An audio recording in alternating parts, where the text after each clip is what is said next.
Law department नाही का? कोणतं कोर्ट? इंदापूर. पूर्ण नाव सांगा सर. विशाल चव्हाण. आमच्या मुलीला साधारण एक 6 महिन्यापासून आपली ट्रीटमेंट चालू होती.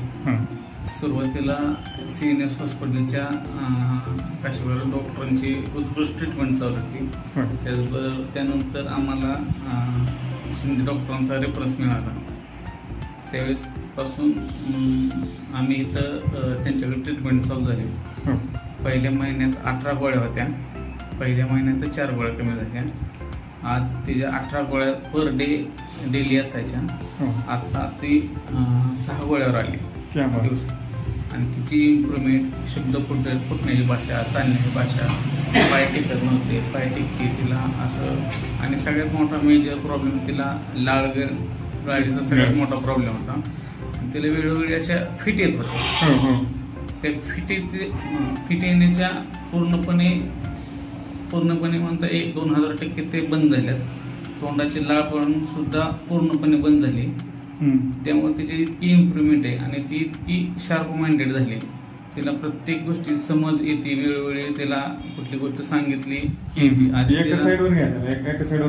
आधी तिला शाळेला पाठवत नव्हतो.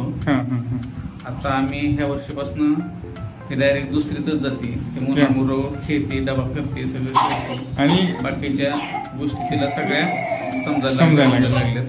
आणि रेग्युलर मुलांसारखं तिचं दैनंदिन जीवन चालू झालं. शिंदे डॉक्टरांमुळे चालू झालेलं आहे. क्या बात आहे, क्या बात आहे. मग हे मला वाटतं हा एक दुर्मिळ अनुभव असं. म्हणजे अगदी CNS केस पण म्हणजे मेंदूची केस पण एवढं आकडी नीट होऊन शाळेत जाणं छान वाटतं ना हे. आणि किती दिवस लागले हे सगळं अनुभवायला? साधारण 6 महिन्यातच झालेलं. 6 महिन्यात. साधारण डिसेंबर पासून चालू केलं. आज 6-7 महिन्यात ती 18 गोळ्याचे ते 6 गोळ्यावर आले. क्या बात आहे, क्या अतिउत्कृष्ट. खूपच डेडिकेशन तुम्ही दाखवलं चव्हाण सर. म्हणजे एकट्याला महत्व नाही द्यावं लागलं, टीमवर्क आहे आपलं, सगळं टीमवर्क आहे. प्रथमतः तुमचं आणि तुमच्या टीमच धन्यवाद मानलं पाहिजे. तुम्हाला कधी वेळ अपरात्री फोन जरी केला तर तुमच्यावर 2 शब्द जरी बोलले तरी व्यवस्थित वाटतं. थँक्यू.